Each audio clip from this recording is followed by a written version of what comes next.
Magandang araw sa lahat. This video is about classifying a structure if it is indeterminate, determinate, or unstable structure. And also finding reactions and moment in a structure. Dito sa activity 3.1 to 3.4, magka-classify tayo kung ang structure ba na ito ay determinate, indeterminate, or unstable. At kung sakaling indeterminate man ang structure ay makikita natin ang degree of indeterminacy. At para sa formula, ito ang formula. Pag reaction is less than 3 or reaction kung sakaling may internal reaction man siya, R is less than 3 plus E sub C is unstable. Pag reaction is equals 3, determinate. Pag reaction is greater than 3 naman, indeterminate. At para sa degree of indeterminacy, ito ang kanyang formula. Degree of indeterminacy is equals to R minus 3. At sige, sa 3.1,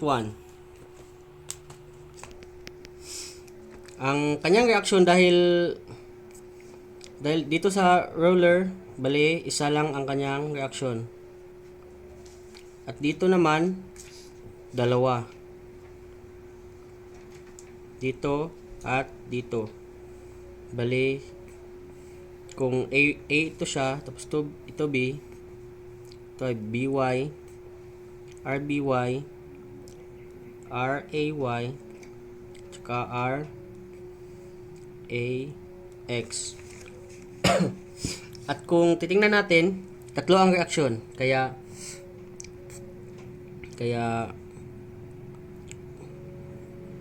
beta sub E is equals to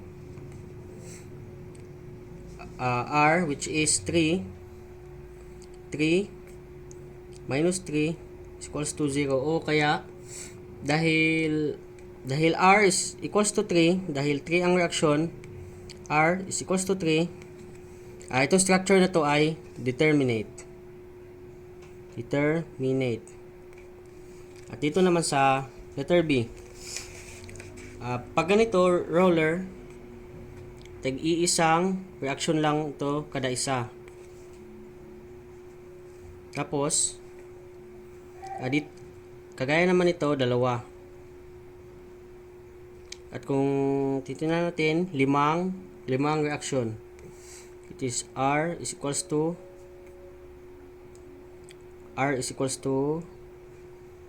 5. Then beta sub E is equals to R minus 3, or 5 minus 3 is equals to 2. Kaya dahil R is greater than 3,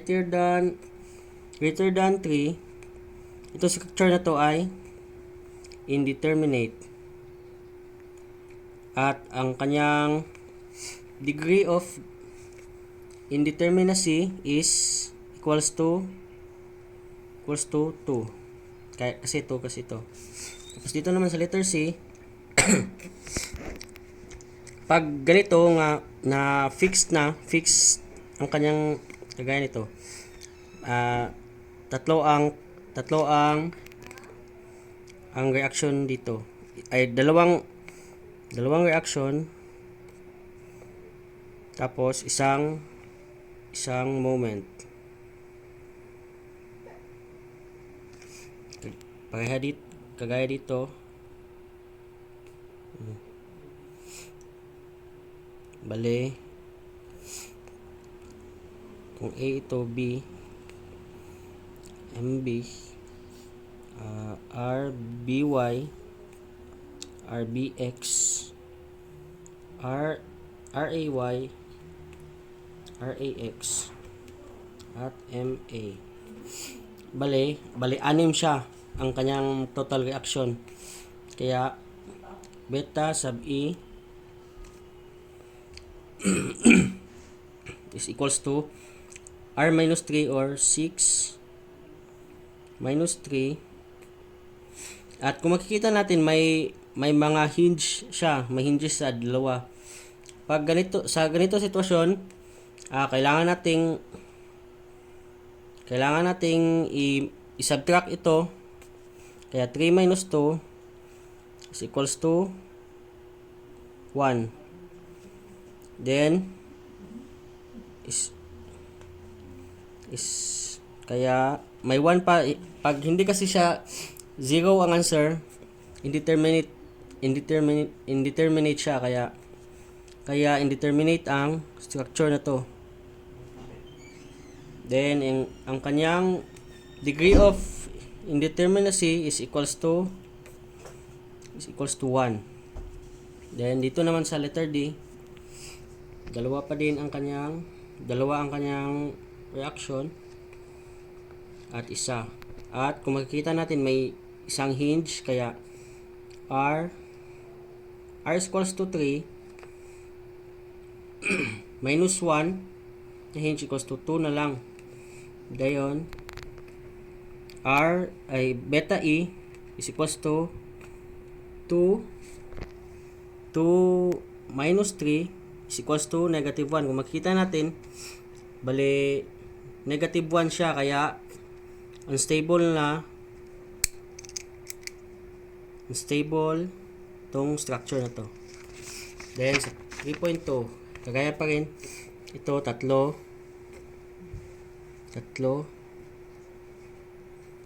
isa. Kaya 5, R is equals to 5. Then R is greater than 3. Kaya indeterminate siya. At para makuha ang kanyang degree of indeterminacy, play. Para makuha ang kanyang degree of indeterminacy, kailangan na nating R minus 3, which is 5 minus 3 equals to 2. Ito ang degree of indeterminacy niya. Tapos dito naman, tatlo dito, isa, at saka isa. Kung makikita natin, 5 reaction minus dahil dalawa itong hinges, minus 2 is equals to 3. Then R, which is 3, R is equals to 3. Kaya determinate siya. Dayon dito sa letter C, kung makikita natin, tatlo to siya. Tatlo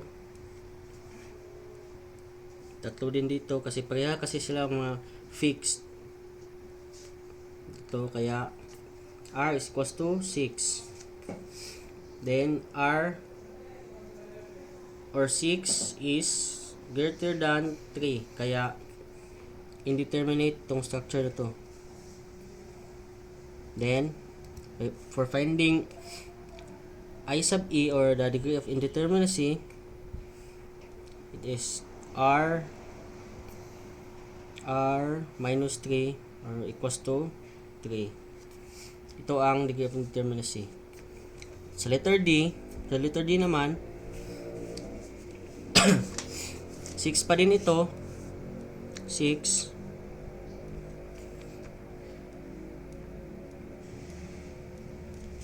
Then may hinge siya isa, kaya R is equals to 6. Then minus the hinge to 1 is equals to 5. Then R, which is 5, is greater than 3. Kaya indeterminate tong structure na to. Then para mahanap yung degree of indeterminacy, R, which is 5 minus 3, it is equals to 2. Ito yung degree of indeterminacy. At dito sa letter E naman, tatlo dito sa fix, tapos dalawa dito. Kaya R is equals to 5 minus sa mga hinges, which is dalawa, equals to 3. Then R, which is 3, is equals to 3. Kaya determinate itong structure na to. Then sa 3.3 naman, lagyan pa rin natin yung mga sign sa reaction. Ito, mga arrow. Isa, basta roller, isa. Kaya 5 lahat. R is equals to 5. Minus sa mga hinges na tatlo, minus 3. Kaya dalawa na lang. Then R, which is 2, is less than 3. Kaya unstable. Yan. Dito sa B naman, dalawa pa rin dito, dalawa.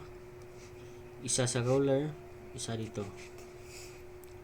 This reaction is equals to 4 minus sa dalawang hinges equals to 2. Then R, which is 2, is less than 3. Kaya unstable tong structure na to. Unstable. For letter C, may apat na reaction kasi dalawa dito tapos dalawa din dito. Kaya R is equals to 4. Then R, which is 4, is greater than 3. Kaya indeterminate siya. Indeterminate. Then the degree of indeterminacy is equals to R minus 3 equals to 1. Then sa letter D, apat pa din. Kaya R is equals to 4 minus sa dalawang hinges, kaya dalawa na lang, is equals to 2. Then R, which is 2, is less than 3. Kaya unstable structure. Then sa 3.4 naman, dalawa pa rin dito at isa dito sa roller. Kaya R is equals to 4. Then R, which is 4, is greater than 3. Kaya indeterminate structure siya. Stable but indeterminate. Then para makuha ang degree of indeterminacy, kaya R, which is 4, is equals to 3. Kaya 1. Ito ang degree of indeterminacy niya. Then sa letter B naman, apat pa din, apat. Then R is equals to 4. Then minus hinges na dalawa, minus 2. Kaya is equals to 2. Then R, which is 2, is less than 3. Kaya unstable structure siya. Unstable. Then dito naman sa letter C, anim siya kasi fixed.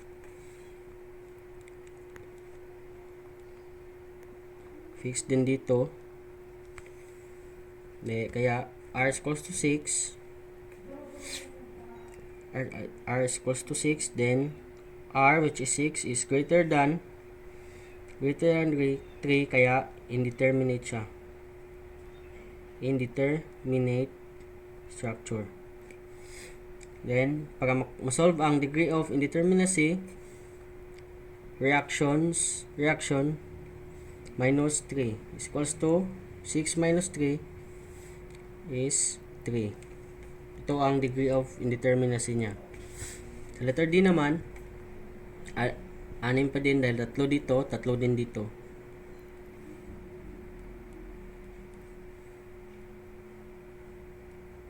Tatlo.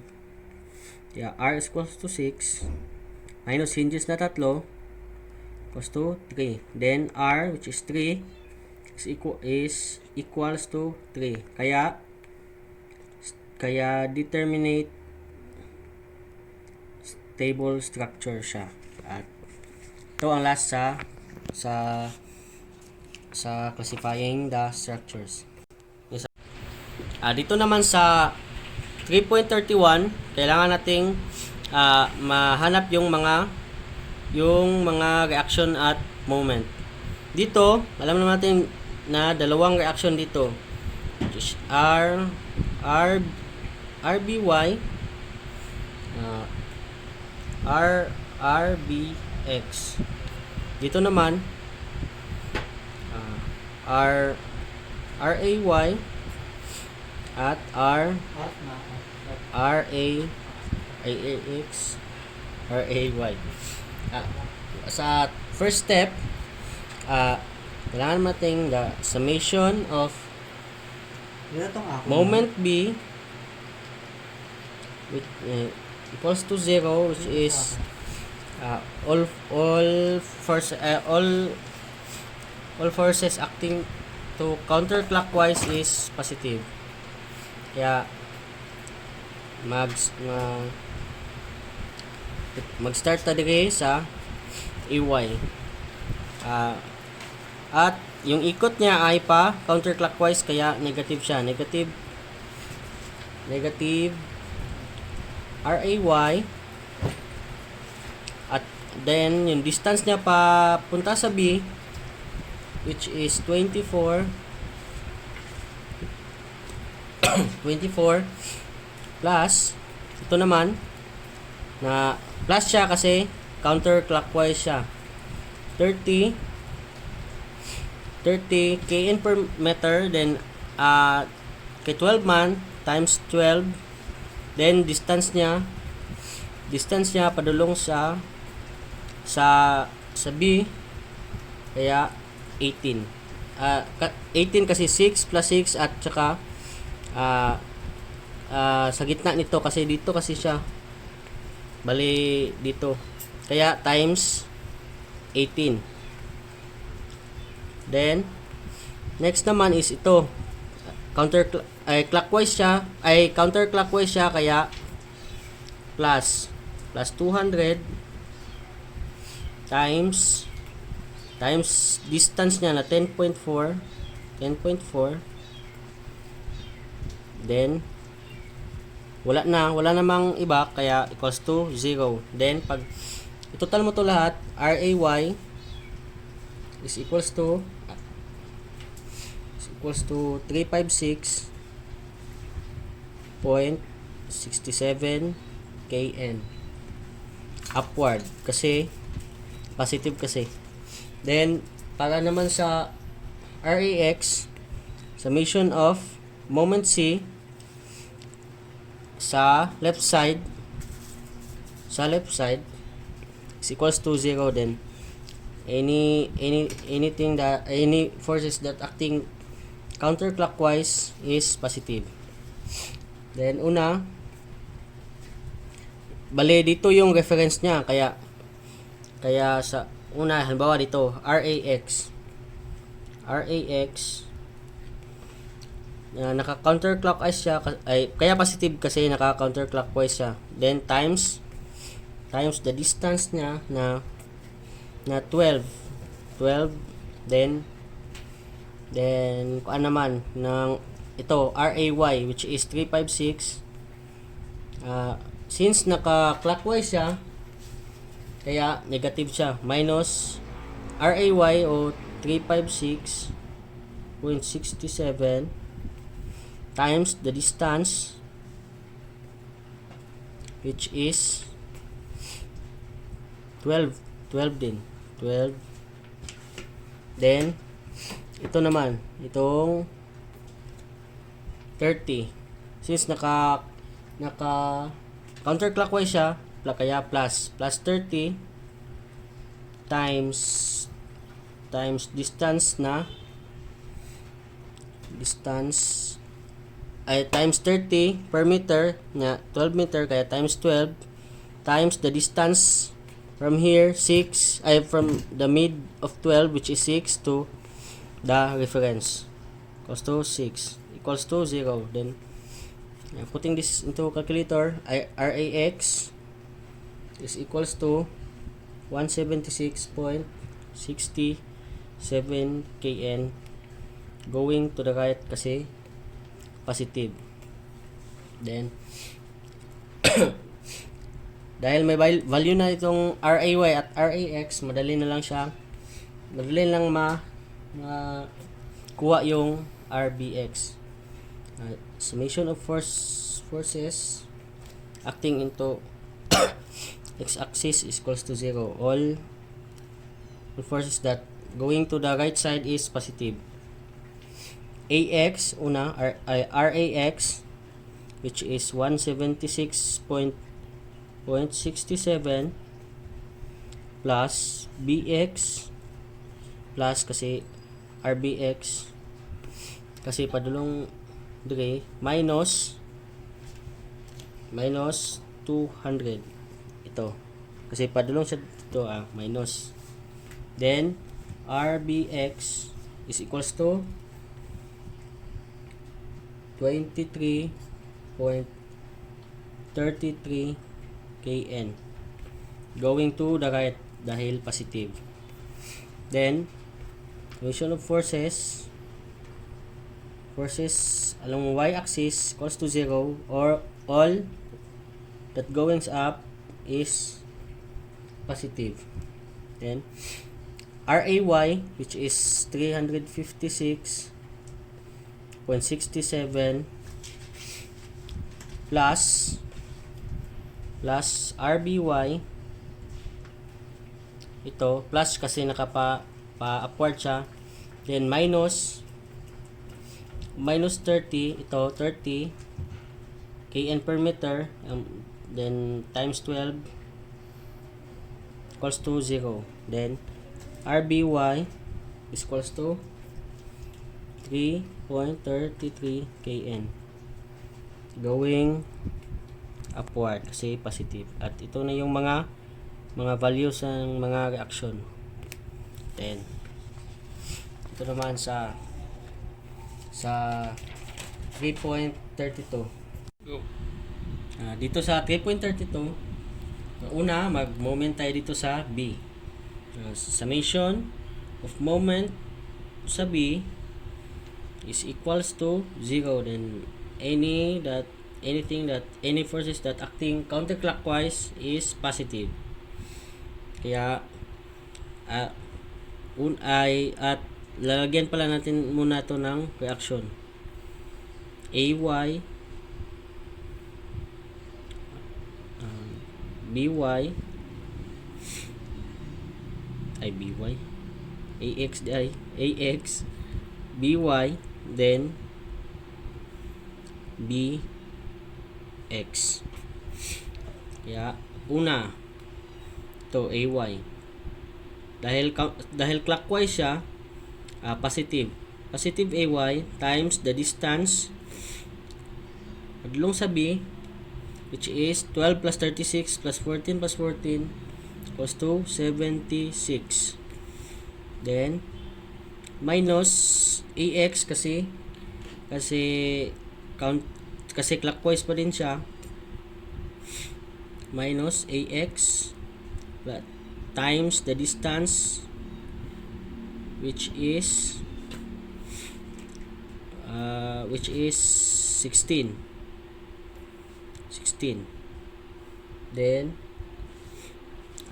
ito, which is 50, dahil clockwise pa din siya, minus pa din, minus 50 times the distance padulong dire, which is 4 plus to 125 plus siya kasi counterclockwise na siya. 125 times the distance of ito 4 kasi 4, then 125 kasi times 14 kasi 14 siya, equals to 0. Then let this be the equation 1.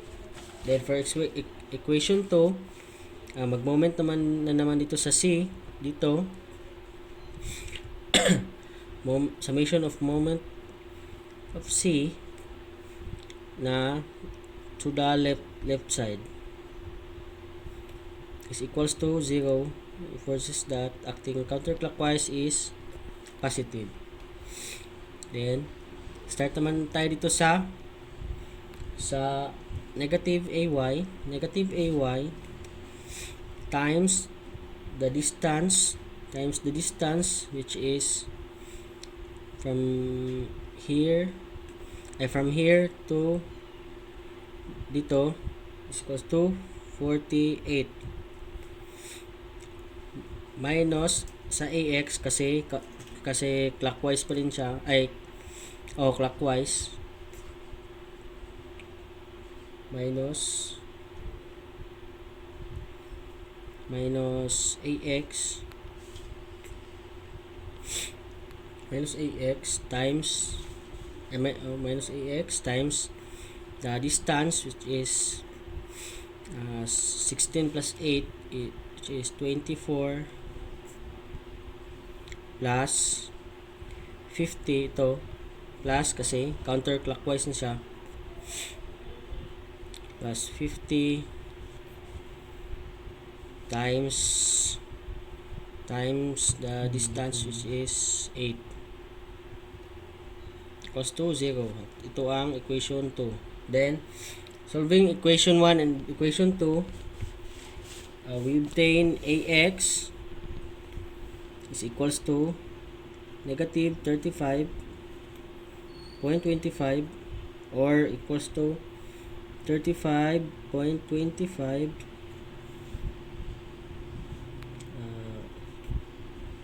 dito. Then AY is equals to 25.96 going upward. Then summation of fx is equals to 0. Any forces that going to right side is positive. Then matutunan mo pa talaga no pag ikaw nagkasulat no. Then sa mga force na nasa x-axis, una is AX. Ay, mali pala dito. Dapat pala dito siya. Dito. Kaya pa dito siya kasi negative. At ang AX is pa dito. Then, una, negative AX kasi pa left side siya, negative AX. Then, negative BX kasi pa left side din siya, plus 50 is equals to 0. Then the value of x is negative 35.25. Then since negative na to siya, maging positive siya, 35.25 minus bx plus 50 equals to 0. Bx is equals to 85.25 going to the left side kasi pa left side kasi siya. Then summation of forces sa y-axis equals to 0. Any forces that going upward is positive. Kaya AY plus BY plus minus 125 equals to 0. Then may value, since may value na tayo ng y, 25.96 plus by minus 125 equals to 0.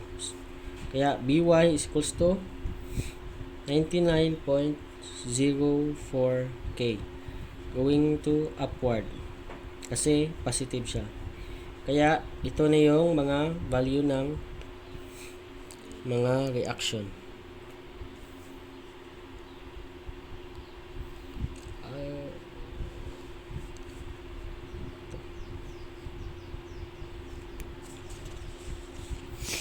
Dito naman sa 3.35 at una i-identify yung mga reaction. Ito yung mga hahanapan natin ng values. Then una, magmo-moment tayo dito sa B para mahanap yung value nito. Kaya summation of moment of B equals to 0. All forces that counterclockwise is positive. Then una, AY dahil clockwise siya, kaya negative AY, and then the distance of 20 times the distance, which is 24. Then next naman ay ito 20. Since clockwise pa rin siya, negative pa rin, negative 20 times the distance, which is 12 times 12. Then ito naman 1.5. Since counterclockwise siya, magpa-positive na, positive 1.5 k per feet.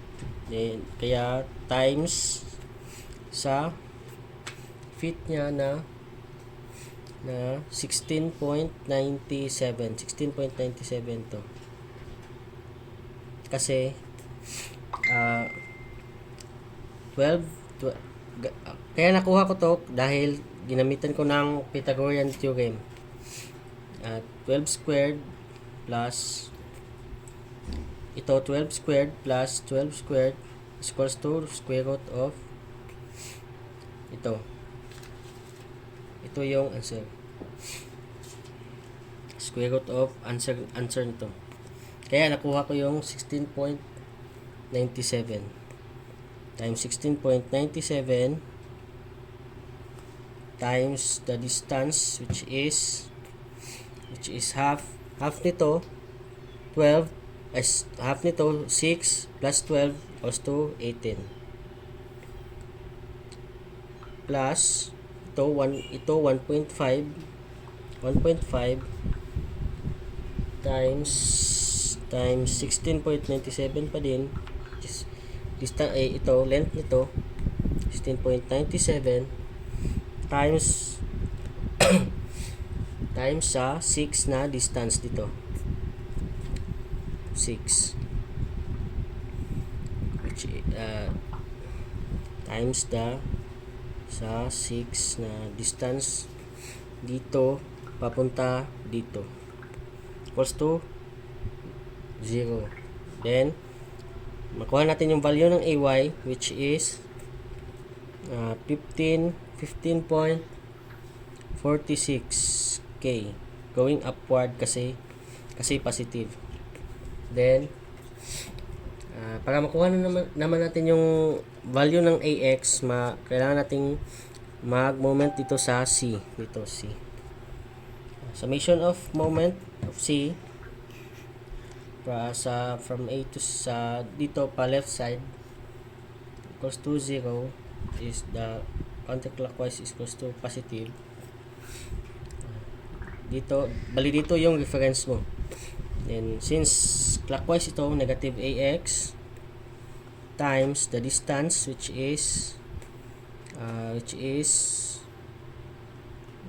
24 kasi 12 plus 12 24, then minus since kuan siya kanang counterclockwise ay clockwise din, negative AY which is 15.46 times the distance which is 12 ito,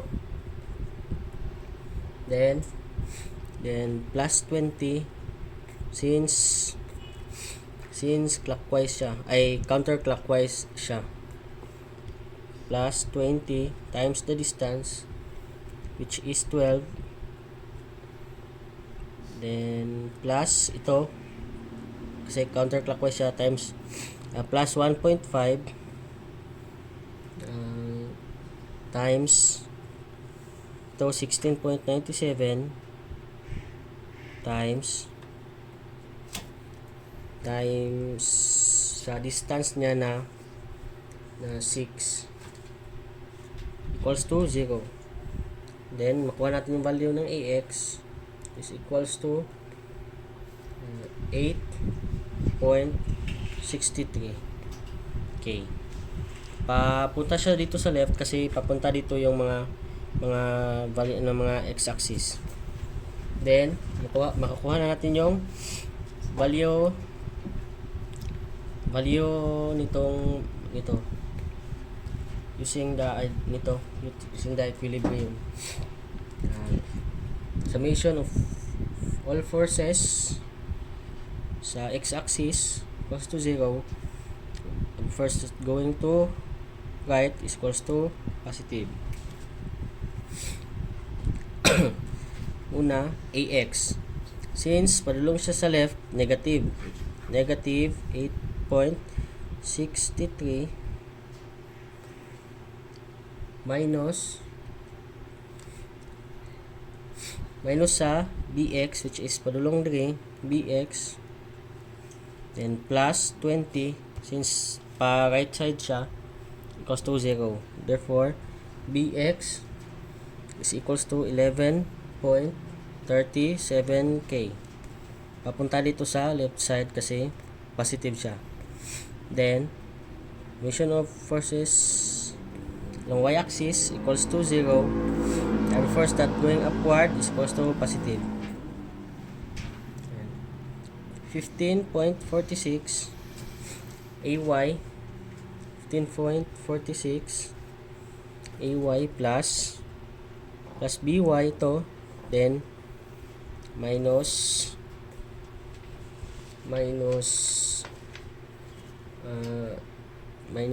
2 1.5 2 dahil kasi dalawa kasi ito 1.5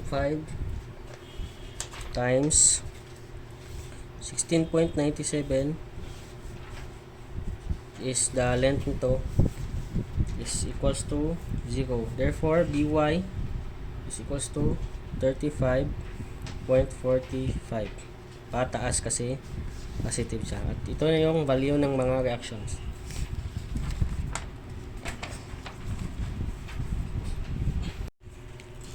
Dito naman sa 3.41, isinulat ko yung FBD kasi matagal kasi magawa to.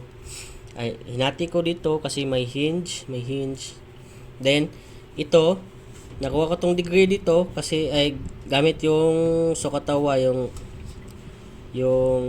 gamit yung adjacent since given naman sila. Then dito ito naman nakuha ko to dahil sa yung Pythagorean theorem which is 15 squared plus the 10 squared is equals to square root of the answer. Then dito nag-moment ako sa D, and then every force that going counterclockwise is positive. Since counterclockwise siya, CY ito sinubstitute ko na times sa mga distance, then CY ang kuha ko CY is equals to 1.25K. Then dito naman sa moment of E sa going to left side padulong sa C, ito nakuha negative CX since clockwise siya, ito clockwise siya dito. Then Then dito na times the 20 na distance niya papunta sa E. Then 1.25 times 15, 1.25 K per feet. Ay 1.25 na CY times 15, CY ito 1.25 times 15, then 2K per feet times 10 feet times 15 na distance.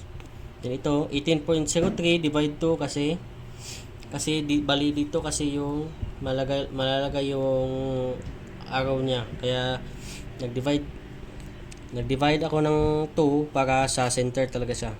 Then Cx is equals to 32.19. Then summation of all forces along y-axis, I force that going upward is equals to positive. Then Cy, which is downward, kaya negative 1.25. Then minus 36.06. Itong force na to dito, cos 33, naggamit ako ng cos kasi may angle siya dito, plus dy ito. Then nakuha ko yung dy equal to 16.25k going upward kasi positive siya. Then summation of all forces sa x-axis, dito pala ito lang yung gamit na considering ito na body portion ng CED, ito dito lang pataas. Then dito negative 32.19 or negative Cx kasi papunta siya sa left side, plus 2 plus 1 kasi ito bali 2 plus 1 times 10 times 10 nila na 2k per feet o 1k per feet times the feet 10, the distance, plus 36.06 na force times plus 18.03 ito sin 33.69 minus dx equals to 0. That's why dx is equals to 27.81. At para naman makuha yung value ng AY, itong AY AX, kailangan natin ng summation of fx considering considering free body portion of AC, free body portion of AC, summation of forces acting to x-axis equals to 0. Going right side is positive. Therefore Cx ito 32.19 kasi positive siya, kasi pa right side siya, 32.19 plus ito na force 2k per feet times mo siya sa length niya na 10 minus ax ito kasi pa left side siya, kaya equals to 0. Then therefore ax is equals to 52.19 k going to the left side kasi left side ang ito dito sa FBD niya. Then summation of all forces acting to y-axis equals to 0. Putting the going upward is positive. Therefore negative AY kasi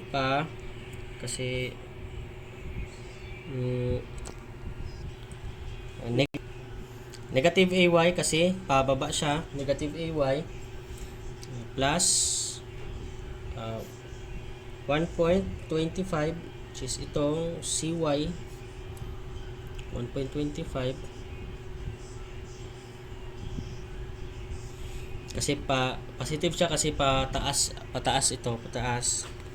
Then equals to 0. Therefore AY is equals to negative 1.25 or 1.25 pa baba. Then dito naman sa para makuha yung moment sa A,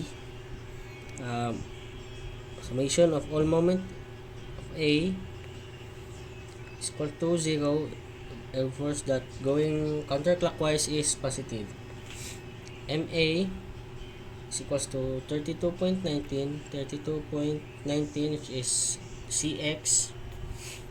Positive siya kasi counterclockwise, times the distance 10, ito ito minus dito 2 times the length niya natin 10 times the distance niya na 5 kasi nasa gitna. Imagine lang na nasa gitna siya, equals to 0. Therefore, moment of A is equals to 421.9k 9k feet going to counterclockwise kasi positive siya.